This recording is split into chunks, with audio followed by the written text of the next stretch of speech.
Ambassador Miceli, thank you so much for coming to the Ronald Reagan Building and International Trade Center today. Thank you for inviting me.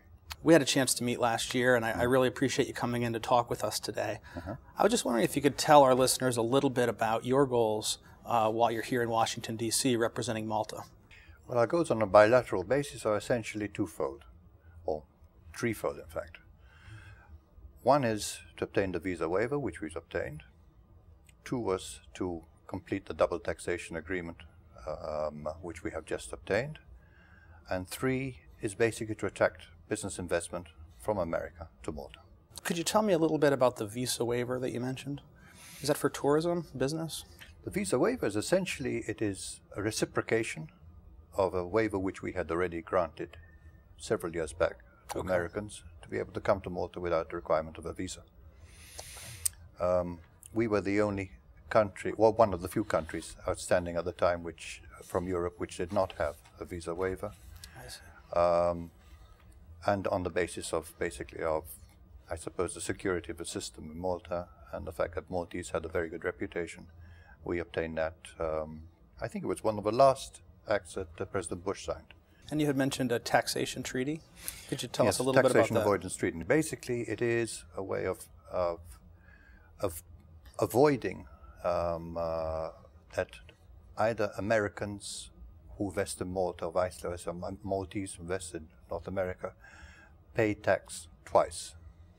According to this agreement, there is a common tax tariff which they pay taxes, which would be shared equally by both countries, and that is all based on the question of transparency of the system, and therefore, as a result, the Maltese system we had to pass several acts in Parliament to ensure that our system conformed, one, with the international system, and also satisfied the Treasury. And you had talked a little bit about foreign investment into Malta. Yes. In terms of total foreign investment into Malta, is the U.S. a major player in that area? The U.S. is not a major player, but we are hoping that thanks to this double taxation avoidance agreement, it will become so. You know, the U.S. and Malta are trading partners. Yes. Can you tell us a little bit about what sort of goods Malta imports from the U.S. and what type of goods Malta exports to the U.S.? In terms of imports, essentially, we have over time imported aircraft, obviously, and heavy machinery. In terms of exports, it's basically in the semiconductor field. Okay. So basically computers. We have large companies operating there. Yeah. On that point of view. Yes. Malta is in a very strategic location, nestled in the middle of the Mediterranean. Can you tell us a little bit about how this strategic location has assisted the economy in Malta? Well, basically, we have always promoted ourselves as being a bridge between Europe, of which we are, as you know, the European Union, of which we are a member, and North Africa. We are 60 miles south of Sicily. We're 180 miles north of North Africa. And therefore, we propose that investors should come to Malta basically on three aspects. One, because of Malta's investment potential. More specifically in services, high value-added services, which would include basically financial, tourism, health, education, and also business and technology parks. The other reason why they would come to Malta is basically as a base for those American employees and executives who are currently operating in North Africa. Malta is a safe and comfortable base in which they can set up their residences and can also educate their children. I suppose the third one is basically people who come there on holiday. All right, we offer a tremendous opportunity for people to come and enjoy themselves.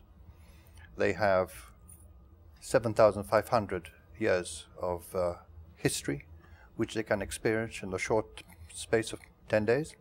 Mr. Ambassador, you mentioned tourism and the long history Malta has of attracting tourists. Where are most of the tourists coming from? Presently, they're coming from Europe, Northern Europe in particular, but progressively they're beginning to come from, at least via cruise liner tourism, from North America. Okay. And that is, it's very good because it gives us the opportunity of, one, whetting the appetite for North Americans to come there as a permanent destination, or as a destination as opposed to just a passing through type of tourism like cruise liner tourism. So now I've read that Malta has one of the largest fleets for shipping of any country in the world. I'm just wondering what comparative advantages have led Malta to develop such a large fleet? I believe it's the level of service, what we call over here 24/7 type of level of service. Everybody's within easy reach, and the people are actually contactable, and you can actually speak to them personally. Because otherwise, in terms of fiscal incentives and registration rates, I suppose we're as competitive as any other country. Does the geography figure in? Is it a place where ships can also stop, rest, and then continue on to the next port because of that location? I would say so. That is the sort of the concept of the hub is fast catching hold. Yes. Within the EU, what sort of challenges does Malta face multilaterally? Within the EU, the major challenges would be those of basically taking advantage of our comparative advantages. It's very easy for some countries to think that we might be competitive to them. But what we try and show is also where we are complementary with them.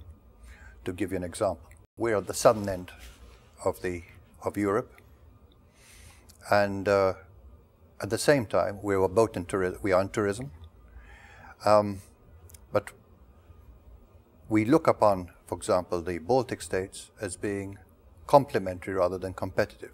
Why?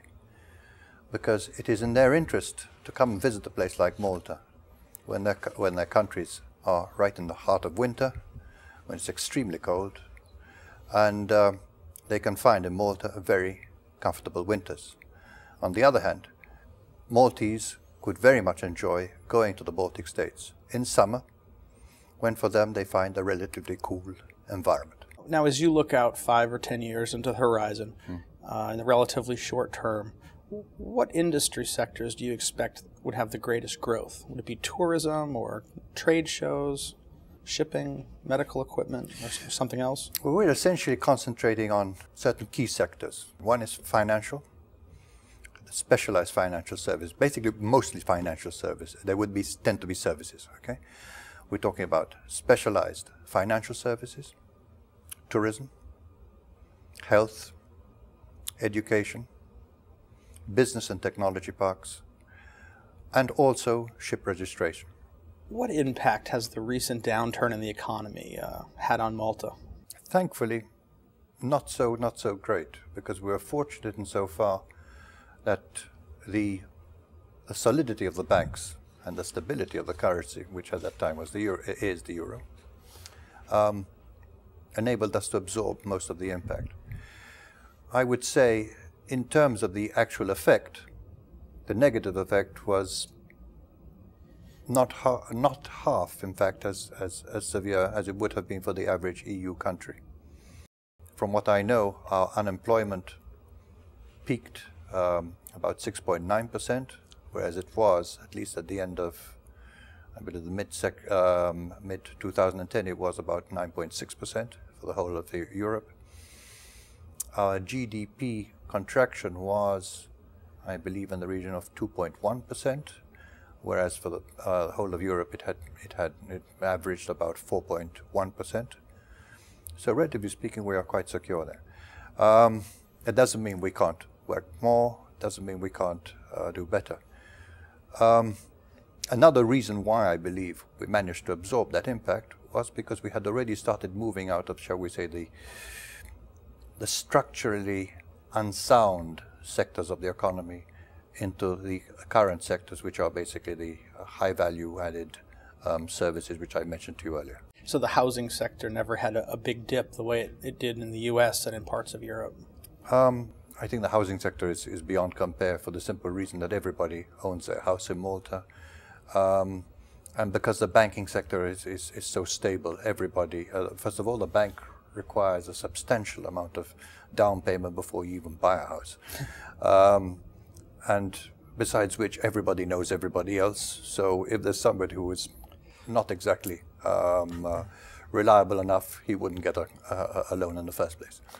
And that's a great point. Can you tell us a little bit about the size of Malta? That's something we haven't touched on yet.